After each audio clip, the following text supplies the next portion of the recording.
The Krieg assault and invasion was still in full effect. Where they suffered some losses on the open field with their armor, the infantry was doing a lot better, as they rushed the streets of several towns and cities. During the initial battle, the UNSC forces were surprised, but by now, the news had spread around to where many had set up roadblocks and defensive positions as they awaited the charge of Krieg. Many times clones would join their allied UNSC soldiers, and warthogs, wherever available, would back them up to provide cover. Units were set up on the rooftops and balconies, and all they could do now was wait for the incoming horde of masked men. And many soldiers prayed that day that they had enough bullets to take down their enemy, since none of them had fought an enemy before that was so dedicated to fighting until the last man, like Krieg. Alright, hey everybody, and welcome to another episode of Clash of the Worlds. Krieg has of course arrived on Earth and is continuing their onslaught. In the last episode though, the Grizzly tanks managed to halt the Lehman Russ assault in the open field, but in the cities and towns it is a different story. In this particular town we have combined UNSC and clone forces that set up a roadblock. And there we can see the horde of Krieg arriving.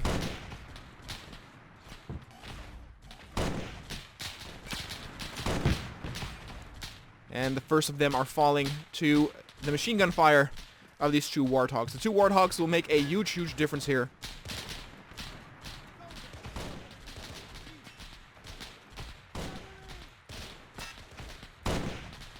Oh, there we go. As you can see, one shot is enough to take out these Krieg forces.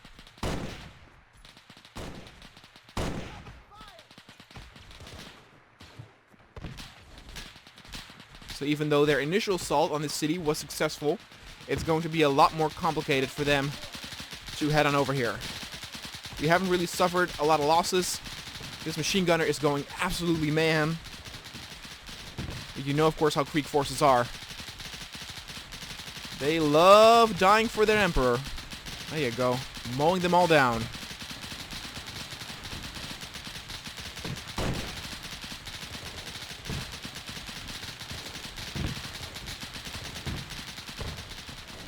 You can see that only two warthogs already make a huge difference. Let alone if there were more. On the right flank, they are definitely able to come a little bit closer. We have units set on the top of the roof as well, on the balconies. We might head over there in a moment as well. And I should mention that we have a lot more Krieg units here in this battle than we have UNSC and clones. I think there are 4 or 5 times more units on the Krieg side.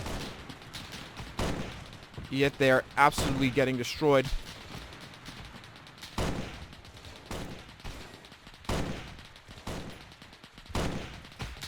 Also gotta say, we're a little bit lucky. We haven't really suffered a lot of losses yet. We lost a clone trooper here, but that's about it. Believe me when I say that I have had playtests that were a lot long. Oh, that would actually be friendly fire, that clone.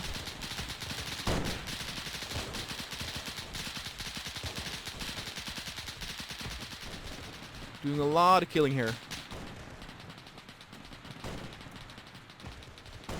Let's actually get upstairs here. See what we can do.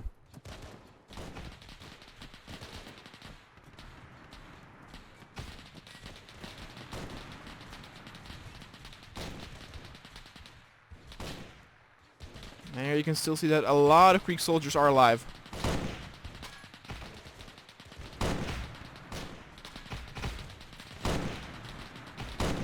Now, they're not rushing, of course, as they normally would. Again, that's Arm AI for you there. But of course, with Krieg, they always keep sending in more troops.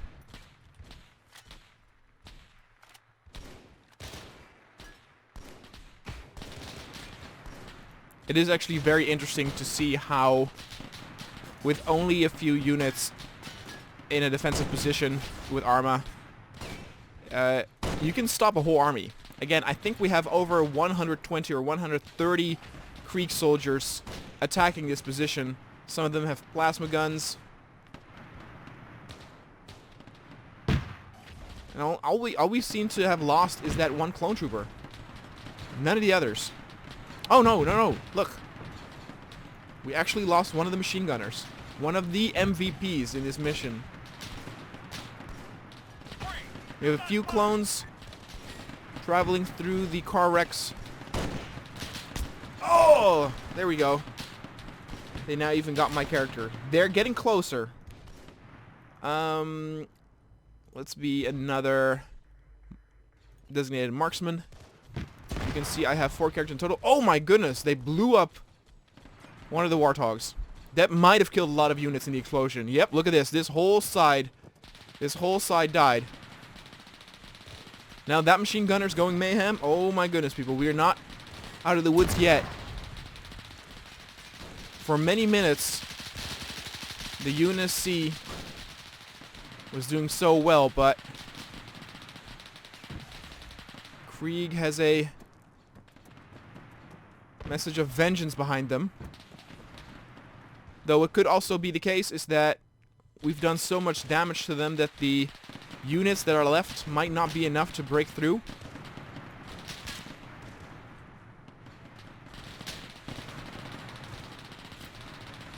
It's a little bit difficult to hit them. Nope. Don't want to hit the clone there.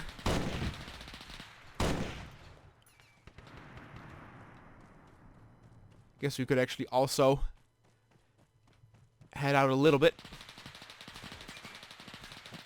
Don't want to get killed in the crossfire there. You can see the streets absolutely littered with bodies.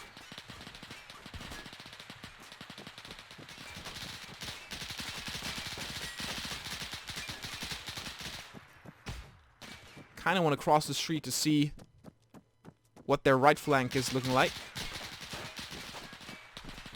Don't want to get hit by the machine gunner on our side. Yeah, look at this.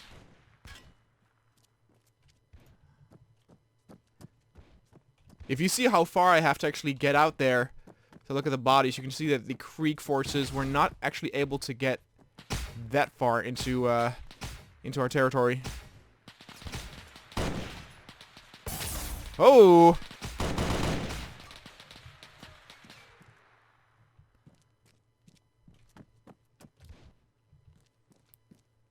Very sneaky of this guy. Not the best of aim, though.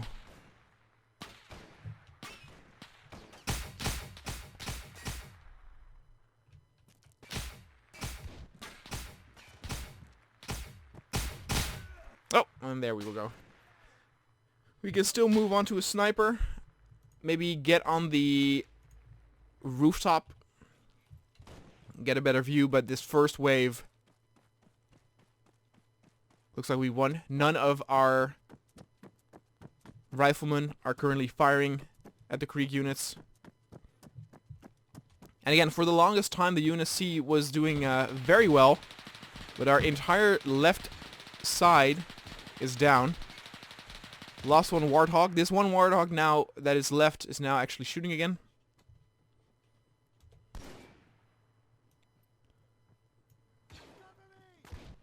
Yeah, look at all those bodies.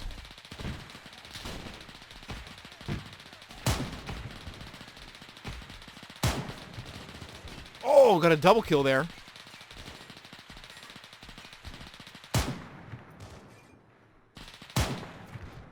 Huh!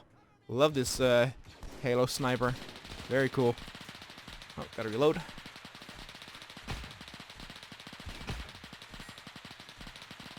So yeah, oh.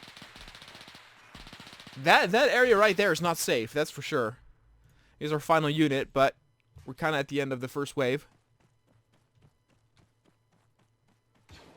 So when the second wave comes, we still got one Warthog that will do a lot of damage.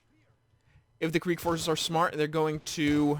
They, of course, probably don't know it. Well, they do know that this Warthog is destroyed. But they might want to focus on our left side. For them, their right side. But yeah, props for the UNSC, but definitely Suffered a lot of losses there. And the Krieg units did actually manage, look at that.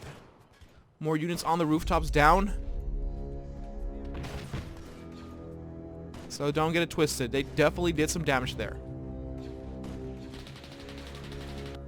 The units of Krieg did what they did best. Charge and die. The units slaughtered hundreds of them during the initial wave, but suffered some important losses as well, most notably one of their warthogs. With the sound of another charge heading their way, many soldiers realized they would probably not make it to the end of that day.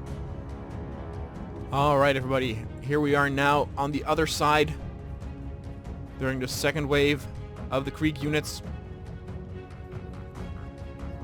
As seen before, they did lose one warthog, so that's definitely something we got to utilize. Let's follow this squad right here that faced through the door like true Krieg soldiers. They're facing the issue head on. We can actually now, by being on the other side, get a bit more of an idea of how many units are actually storming this area. Look at this, people. This is how many units we faced earlier. Glorious, glorious Krieg.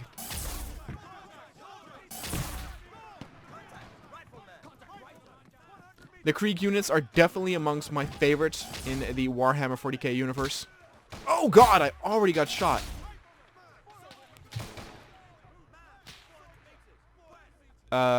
Well. Let's do another one here then.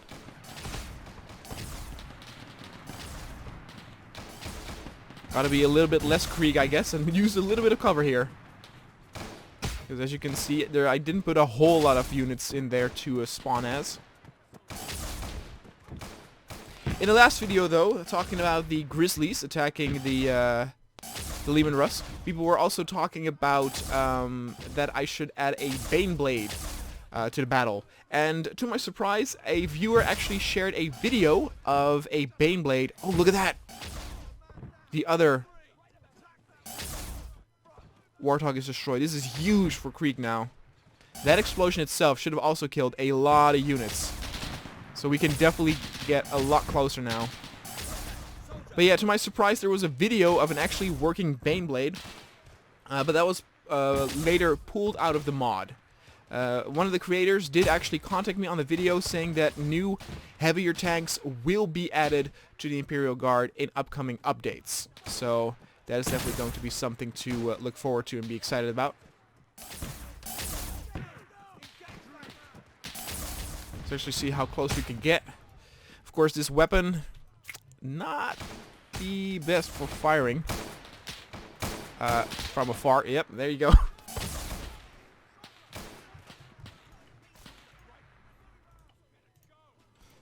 Yeah, see, here we actually have a bit more leeway.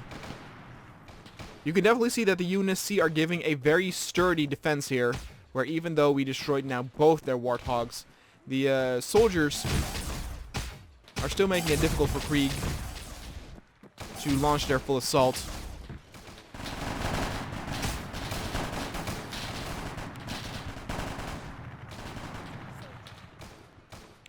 You can see that behind the cover, most of the units have actually died.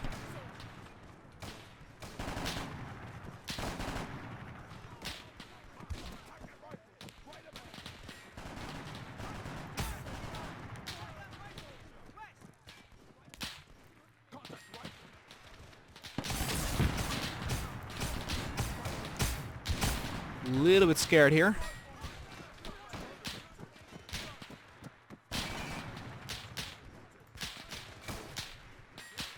Definitely still getting shot at, but not sure where. It might be the first line of defense, which are the sandbags, where we have some crouched unit sea troops.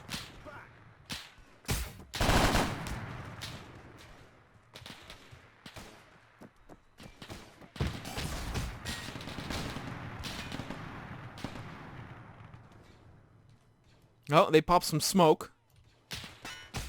They might try to counter-assault us, but I don't think they have the manpower to do that properly. Oh, Christ.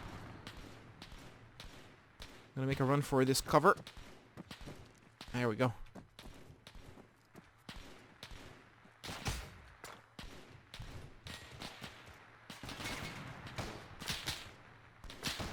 Oh, yep. They're shooting at me. That's that sandbag line I was talking about.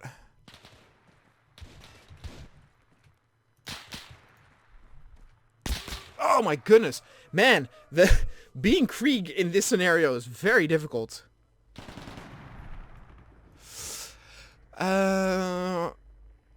Plasma's also going to be difficult with...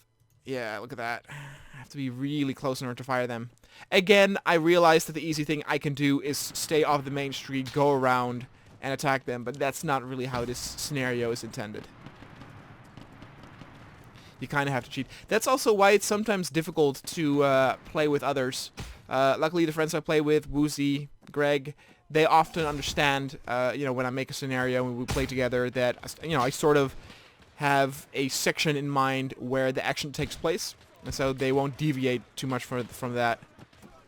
But I've also had it to where we played with newcomers, and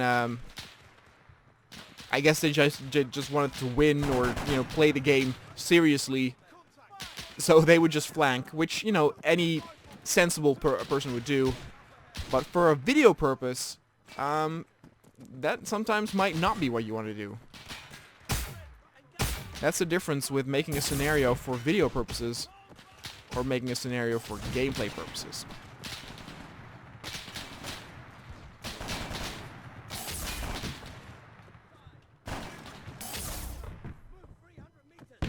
We are still not able to get all the way to their line. It's incredible. You can definitely see that Krieg will win purely by attrition. They will run out of troops and ammo very soon over there, and Krieg will just send in more and more troops. That's not the issue there. But oh my god, it's very... Oop.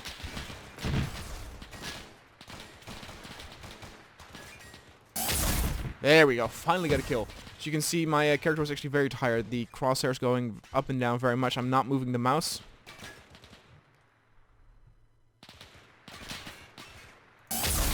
Ooh, got a good kill there. So now we're doing stuff. Someone popped another smoke, it would seem.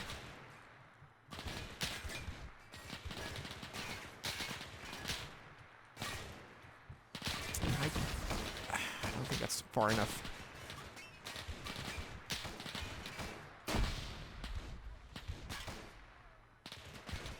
Trying to also see if there's a car that might be enough cover to actually head towards.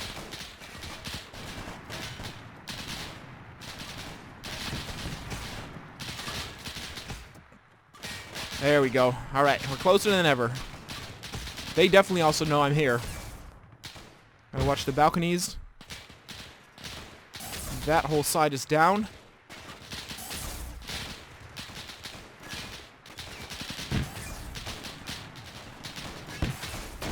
Oh my goodness. Throwing grenades at me. Actually, I can do that too. Catch, bitches.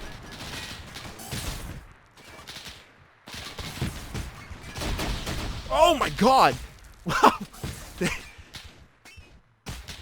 They retaliated with vengeance.